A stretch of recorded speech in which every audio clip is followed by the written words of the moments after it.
When we draw faces, it's easy to get stumped by the features. In this video, I want to show you how to set yourself up for success so drawing eyes, noses, and mouths won't want to make you rip out your hair. Before we get started, my name is Carolin Peters and I'm the owner of Cura Studios, where I teach classical drawing to artists who need a refresher of the fundamentals so they can reconnect with their creative voice. If that sounds like you, be sure to subscribe and hit the notification button so you know when the new videos are coming out. So let me show you how you can go from drawings like this, which is one of mine from before art school, to drawings like this. What's the main difference between the two? Over here, let me tell you, this is where I only latched onto names like eyes, noses, mouths, eyelashes, wrinkles, a smattering of desperate shading, but I didn't understand what I understood over here, and that is that you need to build strong structure first, that you then build your features on top of. So let me show you how to do that. Now, of course, to start out, you need to begin with the simplified forms of the head. If you don't know how to get this, you want to watch this video over here where I explain how to reduce the head into its simplified forms. Once I have this, I like to begin with the eye socket. So as I said earlier, we often get distracted by the eyes and the lids and the lashes and the brows, but this is not what I'm concerning myself with. I'm concerning myself with the structure that is holding the eyes, the structure that's keeping the eyes safe. It's basically a little shelf that has an awning on top, and that is inset into the cranium, the part that's holding the brain. And like that, it's protecting our jelly orbs that are our eyes. So from the front, this is what it looks like: a half dome, and then this little shelf that gets just a little bit narrower in the front. And we see both sides are equally wide.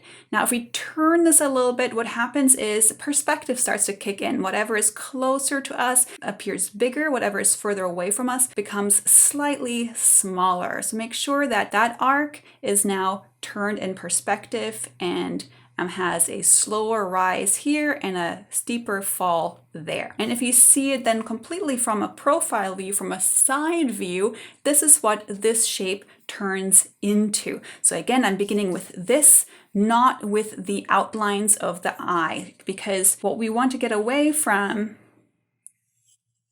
are these symbolic eyes that just look so flat and not convincing. So I start by looking for the corner of the eyebrow, which gave me the side plane, and I am placing the edge of the eye socket right there. It kind of goes a little bit into the side plane.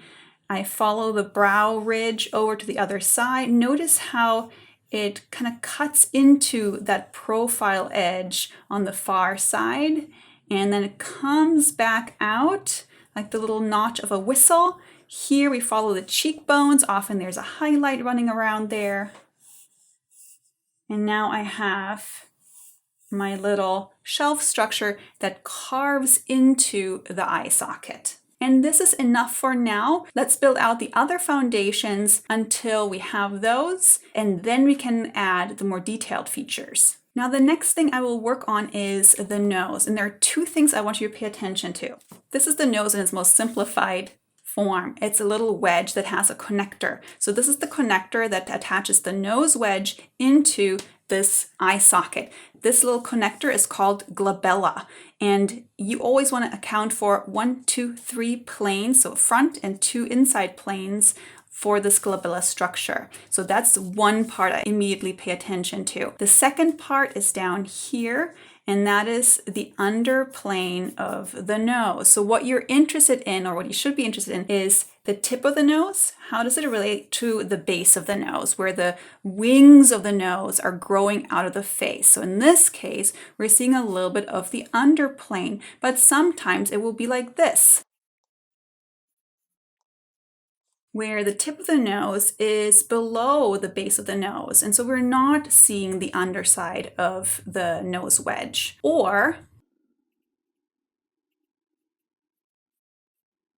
we have something like this, where we neither have the tip of the nose overlapping, nor do we have the underside visible, and it's kind of right in line with each other. So here's the top plane right here, and this would be the side plane of the nose right here. And this is kind of what we're dealing with. We have a little bit of an overlap here, so let's get that drawn. So before I start my nose box, I'm kind of checking in on my proportions. I wanted to make sure that my center line isn't wonky. This one was drooping inward a little bit. And I want to check in with, okay, here's my side plane. Remember from last video, the bottom of the side plane should be around about where the bottom of the nose box is. So I just wanted to double check that that is aligning okay. So I'm finding the base of the nose where the nostrils are coming out of the face. And I'm finding the tip of the nose, so slightly below here. Now also pay attention, the tip of the nose in relationship to the edge of the cheek here. What distance is that? I draw that strange little shape. And remember, at this part of the drawing, it doesn't have to look pretty yet. Next, I go up to the glabella here. I look how wide is this? So this varies from person to person. So this glabella can be very deep on a lot of people, or it can be very narrow. So you always want to check that the side of the element you're drawing that's closer to you is longer or bigger than the side that's further away from you, whether it's on the nose, on the eye socket, or on the glabella. Whatever is closest to you needs to be bigger. See, I have the front plane, I have the inside plane. This here determines how much the nose is coming out of the eye socket. So again, that varies from person to person. So this is a very important line. It's that connector plane that connects the nose wedge into the eye socket. So now that I have my simplified nose box connected into my eye socket, I can play around with placing the shape for the eyeballs. So the whole purpose of the eye socket is to protect our fragile eyeballs, and you literally want to draw those eyeballs in, not hard, like you want to be able to erase this back out, but just to gauge how big eventually your actual eyes will become. So I find that useful just to gauge how big things will end up being. Now that I have this upper half of the face, I deal with the lower half of the face. So here's what I want you to think about when you're dealing with the lower half of the face. We're dealing with the mouth structure, which is also called the dental mound. Now, what you want to know is that the dental mound is a rounded structure. So think about having a ball of Play-Doh and you slice a segment off of it that falls off right here, and you have basically this half dome, right? What's important is that we get away from this way of drawing mouths in a way where they look flat, the same what we did earlier with the eye. We want to show in our drawings that the mouth and the lips in particular stretch across over this rounded like structure. So think about taking a bite out of a toast. You know that that bite is rounded. But if we draw our mouths like this, we're not succeeding in translating that our dental mound is this half dome structure. So think about that, and I'll show you how to use this in the drawing. So the dental mound dome sits slightly below the nose wedge, and you can use the creases below the cheek to help you find where it sits. And then you have a smaller dome down here for the chin. And so now that center line that was kind of straight-ish now becomes a little bit more intense in its curvature. And you want to end it here where the mouth corners are, those little puckers. So now that we have the foundations of the features, we can draw the features in a much more convincing way where it doesn't look so flat anymore.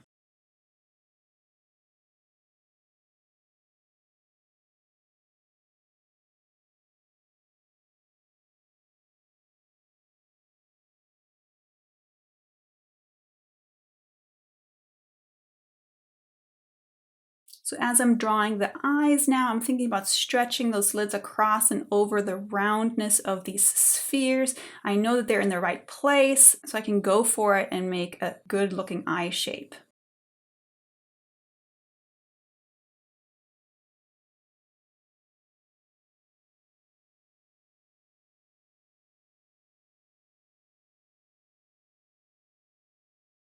And when you're drawing the eyes, pay close attention to the shape underneath the brow. It doesn't have a name that we refer to in everyday language. That's why we often forget about it. So make sure you don't forget about it in your drawing.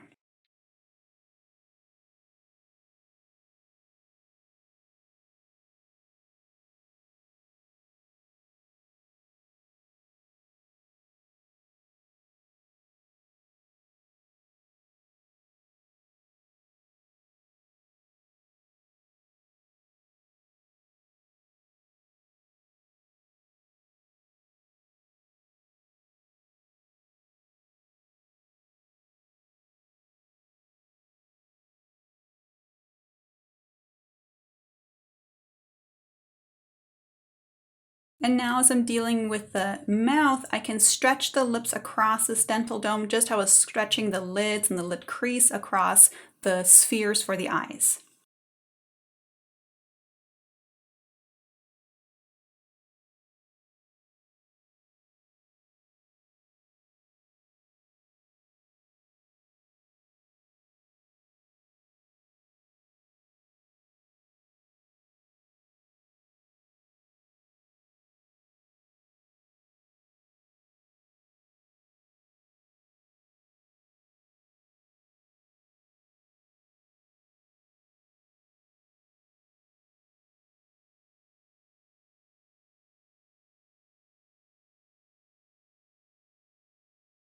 So that's it. Now you have a great foundation for the next phase of your drawing, which can either look like this, where you practice the sub-facets of the face, or where you do this, where you start to draw the shadows and the tones to model the forms. If you want to learn how to do that, stay tuned for future videos where we'll cover these subjects. So I hope this was useful for you. If it was, consider giving me a thumbs up, share it with your friends, and of course, I want you to become a Curious Studios insider, so get on my email list. You'll get this cool freebie over here where you'll see the portrait drawing process in image step-by-step sequence. And of course, I'd love to see you in the next video too.